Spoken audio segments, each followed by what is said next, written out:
Do'ppi kiymay qo'ydi odamlar deymiz-ku, lekin hozir bolajonlarni boshlarida do'ppilari bilan g'azallarni chiroyli aytib berganlarini ko'rib, ko'zi quvnaydi odamni. Lobarxon, nimaga shama qilganingizni angladim shekilli. Siz o'z ko'rsatuvingizga navbatni berishimizni yodimizga soldingiz. Albatta, negaki bizni bilan ko'rsatuvimiz uchun bir-biridan qiziqarli va foydali sahifalarni tayyorlab qo'yganmiz. Masalan, bu galgi ingliz tili darsimizda biz qanday qilib salomlashish va tanishishga doir iboralarni birgalikda o'rgandik. Bundan tashqari qizg'in suhbatlar ham dasturimizdan o'rin olgan. Demak, hamma Wi-Fi ga ulansa, birgalikda do'ppi ko'rsatuvini ko'rib, ingliz tilini o'rganamiz.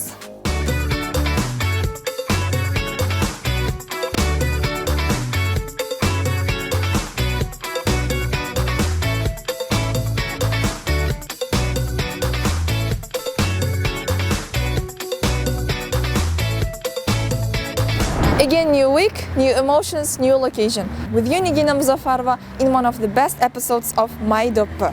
Here we are, as you can see, in front of one of the best learning centers in Navoiy city. If you're ready, we will start exploring it. Let's go!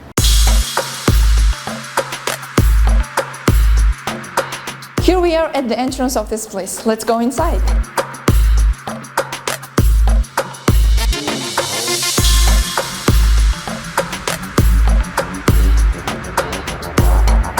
As we know nowadays, in order to study at a university, students should take their IELTS test. The purpose of this learning center is also preparing young generation for the IELTS test, which is important to get to the university. So, right now we are gonna feel the atmosphere in their lessons. Let's go!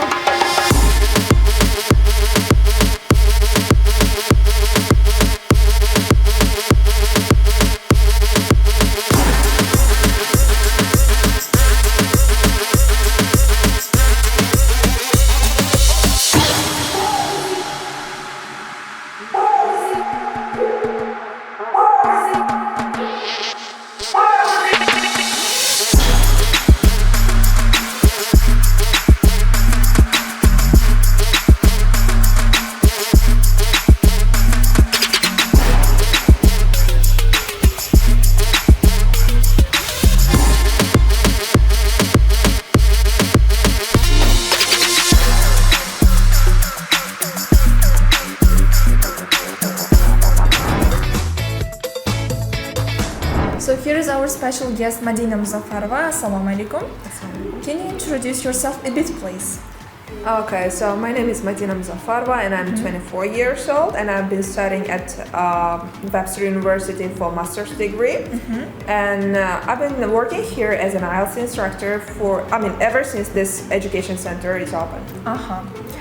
Okay, so we know that you have a decent score from IELTS exam, and can you talk a bit about it, please? I took this IELTS score 2 years ago and it's almost time and I'm planning to take it this exam once again. And my previous score was 7.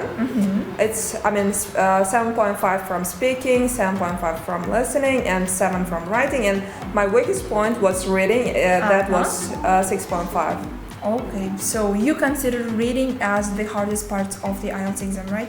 Yeah, actually the reading is not that, that is not that much hard, but how can I say, it depends on some circumstance which is not considered. Okay. As we know, you've been working here as an IELTS instructor, so what do you like about helping students to prepare for their IELTS exam? Well, there are lots of things to consider about the teaching and the things that I love about it. Well, first thing I guess is the students themselves. They are different worlds.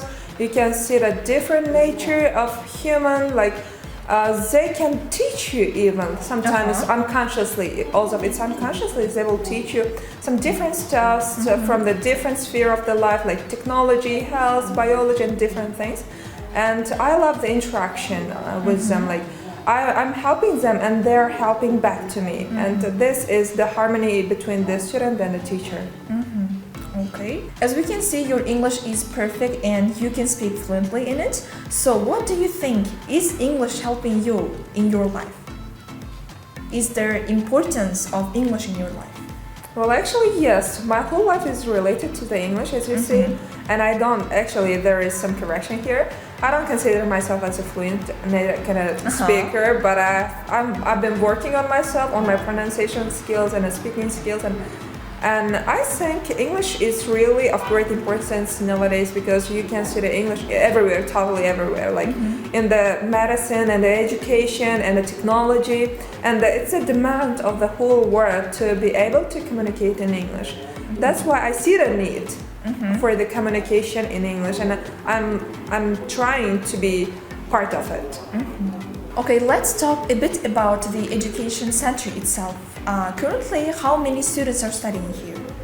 Well, actually, I can't say any, exact numbers of number of students, but approximately more than 1,000, kind of. More than 1,000. Oh my God, that's huge. Yeah. And we know that founder of this education center, Mr. Navoiy, is right now in the United States, thanks to Fulbright exchange program. Exactly. So let's watch his video about his days in the USA.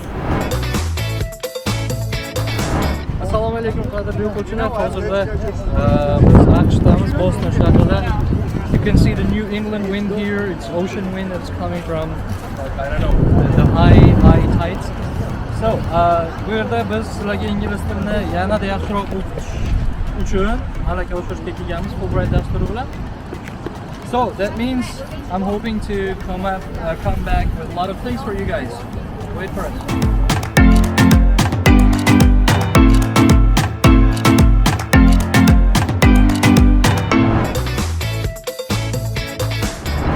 Okay, Madina Muzaffarova, what do you suggest students to be professional in this English and like to have decent scores from IELTS test? What do you suggest to do? Well, I strongly suggest my students, all the students who are learning the language, to set the goal, to set the priority, whether they want to learn this language and do they really need this IELTS score, and they have to imagine really kind of real examination and the process of their getting the band score. It really helps the students to have motivation and to have a goal on achieving their dreams. Like, I strongly suggest them to set a goal of getting certain band score, then do their best in order to achieve it. For example, by dividing a certain amount of time for their studies and practices, and have the determination and the persistence and consistency.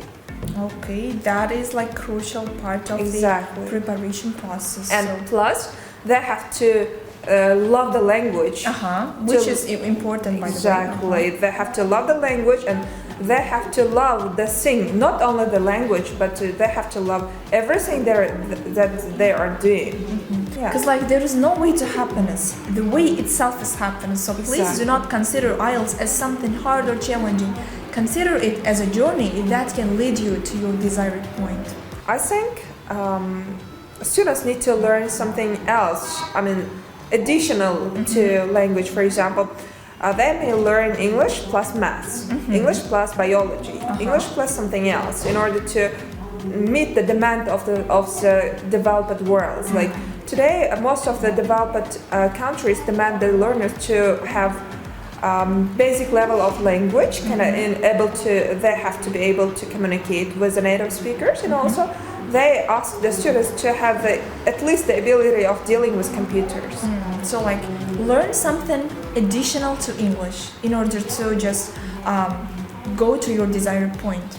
So thank you, Madina Muzaffarova, for inviting me to your learning center, and we had really good time here. So in this case, we're gonna wrap it up by saying bye. Bye. Our journey in this amazing learning center is over, but right now we're going to media center. But before that, we have to call Tolobar Khan. I hope that she will answer.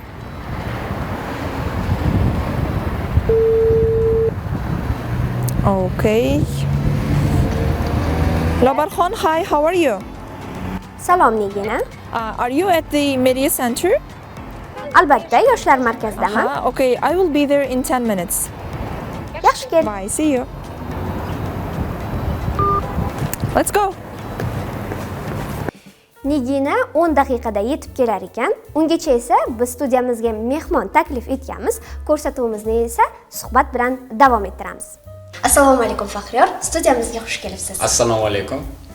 Sizni bugun ko'rsatuvimizda ko'rib turganimizdan juda ham xursandmiz. Keling, dastavval tomoshabinlarimizga o'zingiz haqingizda biroz gapirib bersangiz. Albatta, men ham dastlab shu ko'rsatuvga taklif qilganlaringiz uchun o'zimning cheksiz minnatdorchiligimni bildiraman. Men Baxtiyor Faxriyor, O'zbekiston Respublikasi Milliy gvardiyasi Jamoat xavfsizligi universitetining 2-bosqich kursantiman va shu bilan birgalikda ko'p yillardan buyon badiiy ijodning nazm yo'nalishida she'rlar yozib kelaman va shu vaqtgacha ko'plab yutuqlarni qo'lga kiritdim. Yaqindagina o'tkazilgan Respublika harbiy xizmatchilari o'rtasidagi posboni va muqaddas yurtning ko'rik tanlovining respublika bosqichida faxrli 1-o'rinni qo'lga kiritdim va undan oldin ham men muallifman, yuksak ma'naviyatli avlod, Kamalak yulduzlari kabi tanlovlarni respublika bosqichida badiiy ijod yo'nalishi bo'yicha g'oliblikni qo'lga kiritganman. Aytingchi, harbiy soha bu sizni yoshligingizdagi orzu bo'lganmi? Albatta o'rinli savol, chunki ko'plab ko'rsatuvlarga yoki radioga taklif qilganda savol bu tariqa berilmadi, aksincha boshqa yo'sinda berildi. Harbiy soha bilan ijod ikkita yo'nalishni qanaqa qilib bir xil olib borish mumkin degan savollar berilgandi, lekin bunaqa savolga birinchi marta duch kelishim harbiy soha sizning yoshligingizdagi orzungiz bo'lgan. Yoshligimdagi orzuyim bo'lmagan. Yoshligimdagi orzuyim albatta O'zbekiston Respublikasi Jurnalistika va ommaviy kommunikatsiyalar universitetida tahsil olish bo'lgan. Lekin oxirgi yillarda shu 10-11 sinf vaqtlarimda ko'plab harbiy vatanparvarlik konferensiyalari viloyatimizda ko'plab bo'lganligi sababli harbiy sohaga birdaniga shu qiziqish uyg'ongan menda tubdan va shu harbiy sohani tanlaganman. Harbiy sohaga kirib kelishingiz shoir qalbiga ilhom bag'ishladimi yo qiyinchilik tug'dirdimi? Ikkalasi ham bo'ldi. Dastlab qiyinchilik tug'dirdi, keyinchalik ilhom bag'ishladi. Va albatta qiyinchilik bo'lmasa inson o'sha erishgan yutuqlarini yoki umumiy mehnat mahsulini qadriga yetmaydi. Shuning uchun qiyinchiliklarimni ham yaxshi xotiralar bilan eslashimga asos bor deb bemalol ayta olaman. Endi keling, sizni ijodiy faoliyatingizga ham bir nazar tashlaymiz. Siz asosan nazm yo'nalishida ijod qilishingizni aytib o'tdingiz. Xo'sh, she'rlaringizda nimani madh etasiz? Yumor yo'nalish mening yo'nalishim. Bolalar adabiyoti deyishadi. Meni adabiyotim, meni yozgan she'rlarim qaysidir ma'noda o'smir yigitlar tilidan aytilgan she'rlar. Xo'p, menimcha hozir bizni kuzatib turgan tomoshabinlarimiz sizning harbiy hayotingiz haqidagi ma'lumotlarni eshitib turib, menimcha Faxriyorning ijodida vatan, harbiylar timsoli bosh rolda turadi deb o'ylashgan bo'lsa kerak. Va aytingchi, bunchalik xilma-xillikni o'zingizda jamlash sizga qiyin emasmi? Bobom aytardilar, odam shu umumiy hayotida asosiy maqsadi chiroyli, mazmunli yashash bo'lishi kerak degan va chiroyli, mazmunli yashashning asosini xilma-xillik tashkil qiladi. Inson hamma narsaga harakat qilish kerak. Qo'lidan kelgan har bitta o'sha iste'dodga, iqtidoriga yoki jismoniy imkoniyatlarni kuchaytirishga, yuksaltirishga, nuqsonlarni to'g'rilashga, umuman olganda siz aytgandek, o'sha xilma-xillikni yuksaltirishga harakat qilish kerak. Menimcha ham xilma-xillik bu bizning hayotimizni bezaydi va o'zgacha ranglar baxsh etadi hayotimizga. Aytingchi, ijod sohasida kimlarni o'zingizga ustoz deb bilasiz? Ijod sohasida dastlab mumtoz adabiyotdan Hazrat Mir Alisher Navoiyni bemalol o'zimga ustoz deb bilaman, chunki vali darajasida ulug'lab g'azallarni yodlayman yoki o'sha nasriy asarlarni o'qiyman va bundan tashqari Zahiriddin Muhammad Boburni, qolaversa Bobo Rahim Mashrabni ijodini o'qiyman. Furqat, Fuzuli g'azallarni, o'sha nasriy asarlarni sevib o'qiyman va bundan tashqari 20-asr antologiyasi, ya'ni 20-asr adabiyotidagi jamiki shoirlarni, she'rlarni o'qib chiqqanman shu vaqtgacha. Ya'ni o'zimni, ya'ni o'zlik adabiyotimni kashf qilish uchun albatta hammasidan o'rinli ravishda foydalanish kerak. Dastlab shu Erkin Vohidovni, Abdulla Oripovni yoki Rauf Parfi ijodini sevib, Muhammad Yusufni ijodini sevib o'qiyman. Albatta siz yuqorida aytib o'tgan ijodkorlarda shunday iste'dod borki, bir so'z orqali bir necha ma'noni o'quvchiga yetkazib bera oladi. Albatta. Endi esa keling o'z ijodingizdan biror bir namunani bizga taqdim etsangiz. Yuragim ismingni aytadi, qalbimcha qaynaydi buloqdek, uyingni eslaydi xotiram, oyog'im chopqillar uloqdek. Chopaman men seni topish uchun, go'yoki ochiqdir yo'llarim, uyingni topaman oxiri, eshiging chertadi qo'llarim. Kim degan bir sado keladi, men deyman, qo'yaman yo'talib, shu onda eshiging ortidan otang chiqar tayoq ko'tarib. Ofarin, juda ham qiziq she'r. Eshitgan odamning yuziga darrov tabassum yuguradi. Xo'p, aytingchi, mana maktab davri har bir insonning hayotidagi eng qizg'in xotiralarga boy bo'lgan davr hisoblanadi. Va suhbatimiz boshida shuni aytib o'tdingizki, maktab davrida ko'proq she'rlar yozganman va asosiy mavzulardan biri maktab hisoblanadi deb aytib o'tdingiz. Shu mavzudagi she'rlaringizdan ham eshitsak. Albatta, menga asosiy o'sha yutuqni keltirgan jarayon bu maktab xotiralari. Ikkichining sevgisi degan she'r. Sening o'rning birinchi parta, mening joyim esa 5-chi. Senga kulib qaragim kelar, keyin nima bo'lar keyinchi. O'rtamizda 3 ta parta bor, intiladi senga qush yurak. Sening husning ko'rishim uchun men doskaga chiqishim kerak. Xat savodim o'zga yarasha, matematik amallar qiyin. Sening husning ko'rsam u ammo 2 baho olishim tayin. Menga kulib qaragin bir bor, majnun bo'lay, bo'lgin sen layli. Sening husning ko'rishim uchun nechta 2 olsam ham mayli. Ofarin, barakalla. O'zim ham e'tirof etishim kerak, bu she'r navoiylik yoshlar o'rtasida juda ham ommalashgan she'r hisoblanadi. Ijodi borasida keyingi rejalaringiz, maqsadlaringiz qanaqa? Qachon biz Faxriyor Baxtiyorovning mualliflik to'plamini o'qishga muyassar bo'lamiz? Hozir aynan qizg'in ijod jarayonlari ketyapti. Tinimsiz o'qish va tinimsiz ijod va bundan tashqari munosib xizmat qilish. Tez orada birinchi kitobimiz chiqadi. Demak, sabrsizlik bilan kutamiz. Mazmunli suhbat va o'qib bergan chiroyli she'rlaringiz uchun sizga tashakkur va kelgusidagi ishlaringizga omad va zafarlar tilaymiz. Lobarxon is having an interview right now, so till then, let's start our English lesson. Let's go. Bugungi darsimizda ingliz tilida salomlashishda va tanishishda ishlatiladigan iboralar haqida gaplashamiz. On today's video lesson, we're going to talk about idioms and phrases that you can use for greetings in English. If you're ready, we're gonna get started. Birinchi navbatda rasmiy holatlarda salom berish usullarini ko'rib o'tamiz.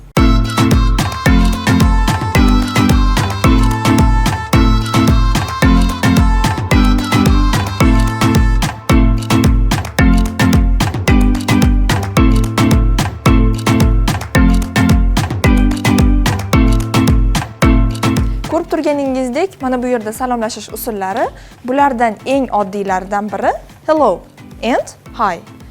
Ikkalasi ham bir ma'noni anglatadi, ya'ni salom. Albatta biz bu iborani ertalab ishlatamiz. Good morning, xayrli tong. Good afternoon, xayrli kun. Good evening, xayrli kech. Tunda esa xayrli tun tilash maqsadida good night ni ishlatamiz. Endi keling, ozroq norasmiy iboralarni ham ko'rib o'tsak. Bu yerda ko'rib turgan 3 ta iboramiz ham salom degan ma'noni anglatadi. Ko'pincha bu iboralarni siz do'stingizga yoki yaqin o'rtog'ingizga murojaat qilganda ishlatasiz.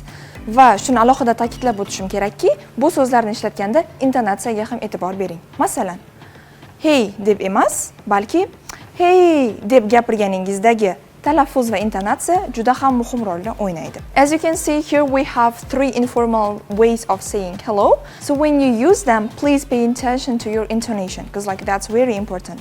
When you say hey, there is no such kind of emotion or feelings, but when you say hey, it is correct way of pronouncing this word. Salomlashishni ham bilib oldik. Endi keling, o'rtog'imizga yoki tanishimizga qandaysan, ya'ni ahvollaring qanday degan iboraning har xil aytish usullarini ko'rib chiqamiz.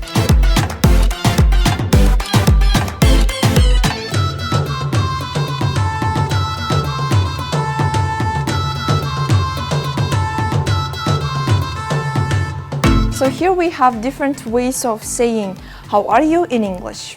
Xo'p, qarab o'tamiz. Bularning barchasi ahvollaring qanday, ishlaring qanday degan ma'noni anglatadi. Birinchisiga e'tibor beramiz. How are you? Ya'ni qandaysan? Ikkinchisi, how have you been? Ishlaring qanday ketyapti, qandaysan degan ma'noni anglatadi. How is everything? How is everything? Talaffuzga e'tibor bering. Mana bu yerda th tovushi bor. Biz buni the deb talaffuz qilamiz. Shunday ekan, how is everything? How is everything? Bu degani hamma narsa qanday, ishlar qanday ketyapti deganday. Keyingisi, how are you doing? How are you doing degani ham sen qandaysan, nimalar bilan mashg'ulsan, ahvollaring qanday degan ma'noda. Keyingisi, how is it going? Bu ham shu ma'noni anglatadi. How is it going? The next one is what have you been up to?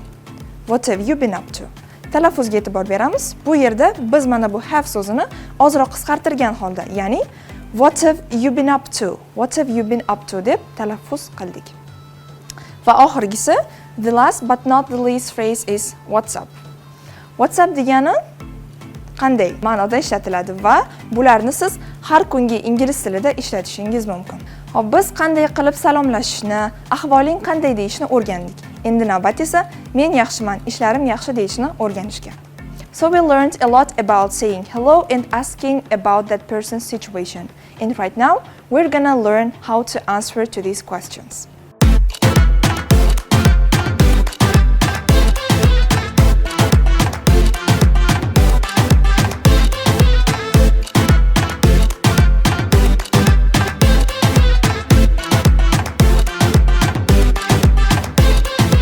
Okay, as you can see, here we have the answers to aforementioned questions. Yuqorida bergan savolimizga javoblarni esa mana bunday qilib beramiz. Birinchisi, good, thanks. Yaxshi, rahmat. Keyingisi, great, ajoyib. Awesome. Talaffuzga e'tibor bering, juda ham ko'pchilik o'quvchilar bu so'zni boshqacha xato talaffuz qilishadi. To'g'ri talaffuz qilish yo'li esa awesome. Awesome. Bu ham ajoyib, zo'r degan ma'noda. Keyingisi, not bad. Not bad degani yomon emas. Not bad. The next one is can't complain. Can't complain degani shikoyat qila olmayman. Bu degani hammasi yaxshi. The next one is fine, thanks. Fine, thanks degani ham yaxshi, rahmat degan ma'noda. The last but not the least one is pretty good. Anchagina yaxshi. It was the end of our lesson. Thank you for watching it. Oh, Labarxon, come in. Salom Nigina. Hey Labarxon, how are you? Yaxshiman, rahmat. I've just finished my lesson. You came on time. Men ham seni ingliz tili darsing yakuniga yetguncha bo'sh o'tirganim yo'q va juda ham qiziq mavzuda yurtdoshlarimiz fikrini o'rganib keldim. Xo'sh, birgalikda tomosha qilamizmi? Of course.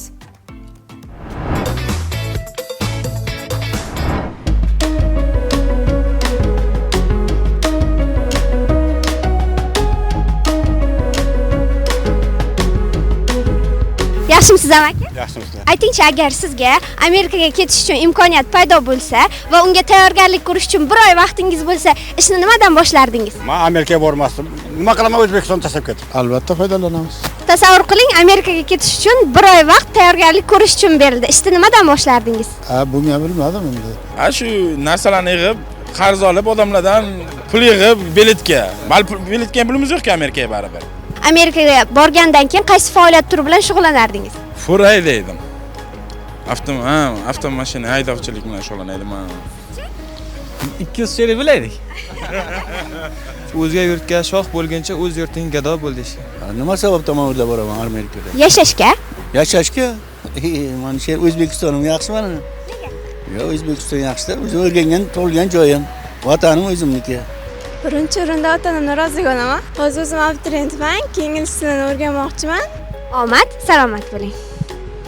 Amerika imkoniyatlar mamlakati deya bejizga aytishmaydi. Lekin bizning yurtimiz ham undan qolishmaydi. Biz esa hamshaharlarimizning fikrini bilishda davom etamiz. Qani ketdik. Adaki bitta qilishdi. Keyinchi? Adaki bir tayyor bo'lgandan keyin viza olib ketamiz. O'zi Amerikaga borgingiz kelyaptimi? Ha, borgim kelyapti. Aylanib kelishga. Qaysi shtatdan bilasiz? Amerika nima? Voy, esimdan chiqdi hozir. London, Parij, Shvetsariya boshqa joyda ekan. Rayfitda deb o'yladim ingliz tilidan. Amerikan qaysi shtatlarini bilasiz?